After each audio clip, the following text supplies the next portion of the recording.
Selamat datang di video pembelajaran analisa laporan keuangan. Kali ini kita akan belajar menghitung dan menganalisa rasio profitabilitas. Oke, kita mulai saja. Kita ketik rasio profitabilitas di sel A6. Rasio profitabilitas. Oke. Rasio profitabilitas. Rasio ini adalah rasio yang paling dilihat oleh investor, kreditor, dan manajemen. Rasio ini sebenarnya mudah sekali, menghitungnya sangat mudah dan berguna untuk melihat tingkat keuntungan perusahaan dari satu periode ke periode yang lain. Dengan memperhatikan, menganalisa rasio ini, rasio profitabilitas, Anda akan mampu melihat kemampuan perusahaan dalam menghasilkan penjualan dan juga dalam mengelola biaya-biaya produksi dan operasional setiap harinya. Rasio ini sangat penting. Rasio profitabilitas ini sangat penting. Oke, kita mulai saja. Ada beberapa rasio yang termasuk rasio profitabilitas. Rasio yang pertama adalah gross profit margin. Oke, kita ketik di sel A27 gross profit margin. Kemudian di sel berikutnya, di sel A28, kita ketik operational profit margin. Oke, berikutnya adalah net profit margin.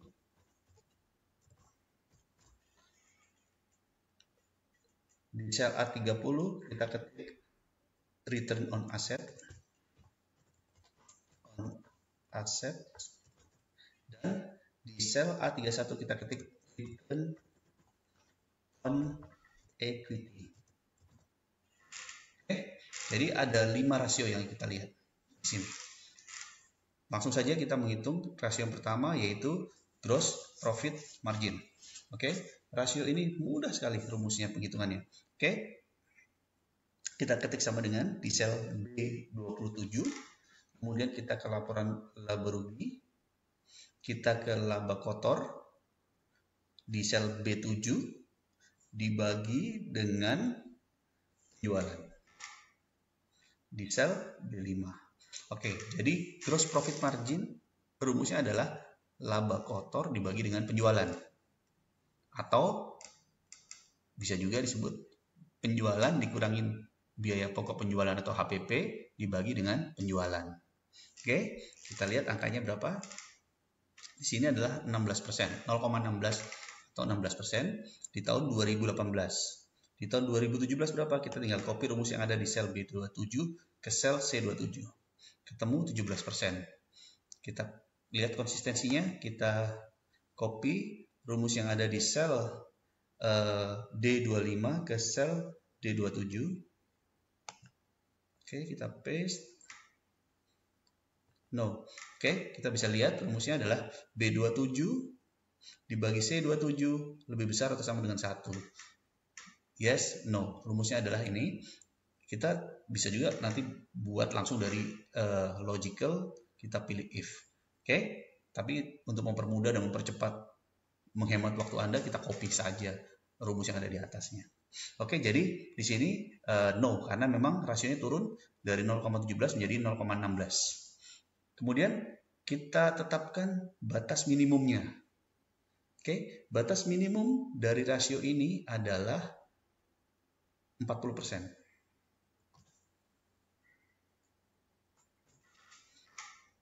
Atau 0,4. Oke, batas minimumnya 0,4.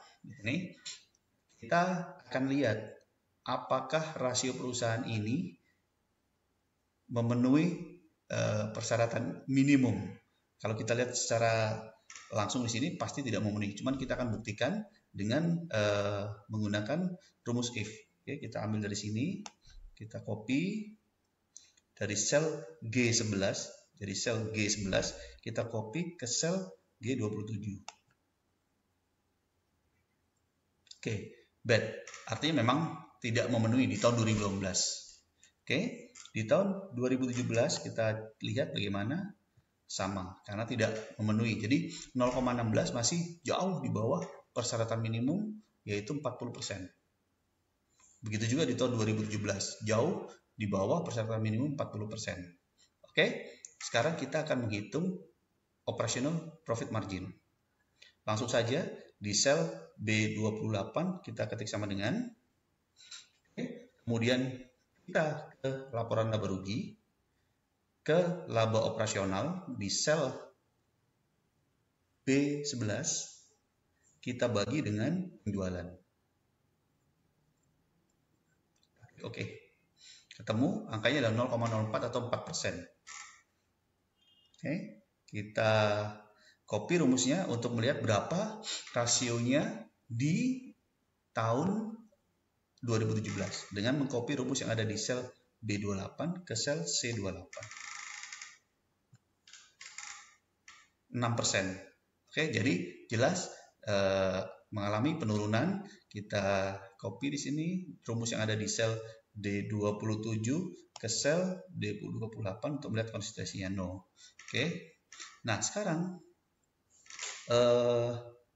apa sebenarnya operational profit margin nih? Rasio ini menunjukkan sebetulnya kapasitas perusahaan dalam mengontrol biaya-biaya operasionalnya. Ini penting sekali. Mulai dari biaya pemasaran, gaji, utilitas, sampai dengan biaya depresiasi. Perusahaan-perusahaan yang memiliki keunggulan kompetitif biasanya mampu menekan biaya-biaya operasional seoptimal mungkin dalam proses untuk mendapatkan penjualan atau pendapatan yang sebesar-besarnya. Jadi memang hanya sedikit sekali perusahaan yang mampu secara konsisten menghasilkan rasio profitabilitas yang baik dari tahun ke tahun, apalagi untuk jangka panjang 5 tahun, 10 tahun. Memang sangat sedikit. Oke, kemudian kita tetapkan di sini batas minimumnya operational profit margin adalah 30% atau 0,3.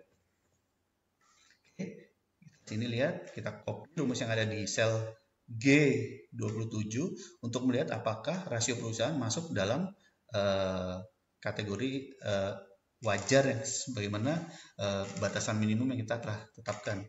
Oke, kita paste di sel G28.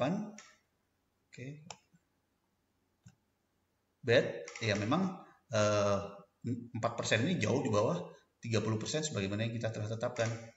Oke, kita lihat di tahun 2017 sama, 6% juga jauh di bawah 30%. Kemudian kita menghitung rasio yang paling banyak dilihat orang, paling banyak juga dilihat oleh manajemen, investor apalagi, kemudian bank. Oke, net profit margin disebut juga istilah finance-nya adalah the bottom line. Jadi ini adalah rasio yang paling penting, yang paling diikuti oleh semua orang untuk melihat fluktuasinya, perkembangannya dari tahun ke tahun. Oke, simple sekali ngitungnya. Kita ketik sama dengan, kemudian kita ke laporan laba rugi, kita klik laba bersih di sel B15, kita bagi dengan penjualan di sel B5. Kita lihat hasilnya 1%. Jadi sangat kecil sekali. Oke, net profit margin perusahaan 1%. Kita copy ke sel C5. Rumus yang ada di sel kita copy ke sel C29, rumus yang ada di sel B29. 3%. Jadi memang rasio profitabilitas perusahaan secara umum mengalami penurunan dari tahun 2017 ke tahun 2018. Pasti di sini kalau kita lihat pun melalui rumus konsistensi juga no juga pasti. Oke. Nah, sekarang berapa sih batasan minimum yang wajar untuk net profit margin ini? Perusahaan-perusahaan yang memiliki keunggulan kompetitif itu memang sedikit jumlahnya. Dan rasio yang minimum untuk net profit margin, nilai yang minimum adalah 0,2 atau 20%. Sulit untuk mendapatkan nilai 0,2% secara konsisten minimum dari tahun ke tahun untuk jangka panjang, sangat sulit. Oke, jadi memang standar yang kita pakai di sini dalam penghitungan rasio yang sudah kita kerjakan itu adalah standar yang sangat tinggi, standar untuk perusahaan-perusahaan yang baik. Jadi saya mengadopsi dari strategi value investing yang dikembangkan dan dipopulerkan oleh Warren Buffett, investor yang paling sukses di dunia sampai dengan saat ini. Oke, kita lihat sekarang kembali ke net profit margin. Kita lihat apakah rasio perusahaan masuk dalam kategori sudah kita tetapkan. Kita tinggal copy saja rumusnya ke dari sel G29 ke G28 ke sel G29. Oke, bad karena memang tidak masuk, jadi 1% jauh dari minimum 20%. Di tahun 2017 juga sama. Oke, nah kita bisa lihat di sini rasio profitabilitas perusahaan utama, gross profit margin, operational profit margin, dan net profit margin perusahaan. Kalau kita analisa sekarang pun terlihat bahwa rasionya sangat buruk. Jadi perusahaan tidak mampu untuk menghasilkan rasio sesuai dengan standar yang tinggi, yang baik. Oke, kita harus berhati-hati dalam menganalisa. Pertama, karena hasil analisa kita akan kita pergunakan untuk berinvestasi. Oke, kita harus memilih perusahaan yang betul-betul baik. Oke, kemudian kita akan menghitung selanjutnya adalah return on asset. Simple, cara juga simple. Kita ketik sama dengan di sel B30, kemudian kita ke laba bersih di laporan laba rugi. Oke, kita bagi dengan total aktiva yang ada di neraca. Kita klik. Oke, kita lihat berapa rasionya. Oke, 3%. Oke, kita copy dan kita lihat berapa rasionya di tahun 2017. Oke, kita copy rumus yang ada di sel B30 ke sel C30. 7%, jadi mengalami penurunan juga. Kita lihat konsistensinya bagaimana, ya pasti no juga. Oke, nah sekarang berapa nilai minimum dari return on asset? Oke, nah kalau kita mau melihat return on asset ini adalah kombinasi dari laba bersih yang ada di laporan laba rugi dengan aktiva yang ada di neraca. Rasio ini mengukur kemampuan perusahaan dalam mendapatkan penjualan atau istilah lain pendapatan dari aset-aset yang dimiliki. Oke, rasio ini memperlihatkan seberapa baik perusahaan dalam menghasilkan penjualan dengan memanfaatkan pinjaman yang diberikan oleh kreditor dan dari investasi dari pemegang saham biasa atau saham preference. Dengan kata lain sama sebenarnya, karena aset dibiayai oleh kewajiban dan ekuitas. Oke, berapa minimumnya? Minimumnya adalah 7%. Jadi kita ketik 0,07 di sini. Kemudian kita lihat apakah rasio masuk. Sini kita lihat, kita copy rumus yang ada di sel G29 ke sel G30. Oke, ternyata tidak masuk juga. Oke, bagaimana dengan tahun 2017? Kita klik. Good. Oke, jadi tahun 2017 masuk dalam kriteria bagus menurut standar yang kita telah tetapkan. Return on asset 7%. Oke, tapi mengalami penurunan di tahun 2012 sehingga keluar dari persyaratan yang telah kita tentukan. Oke, rasio yang terakhir adalah return on equity. Jadi return on equity rumusnya juga gampang, ngitungnya juga sangat simple. Kita ketik sama dengan, kita ke laporan laba rugi, kita pilih laba bersih di sel B15 di worksheet laporan laba rugi, kita bagi dengan ekuitas yang ada di neraca, total ekuitas yang ada di neraca di sini di sel F17. Oke, kita klik sini. ketemu 8%. Kita copy rumus yang ada di sel B31 ke sel C31. Oke, jadi di sini penurunannya kelihatan sangat drastis dari 17% menjadi 8% di tahun 2018. Kita lihat dari sisi konsistensi,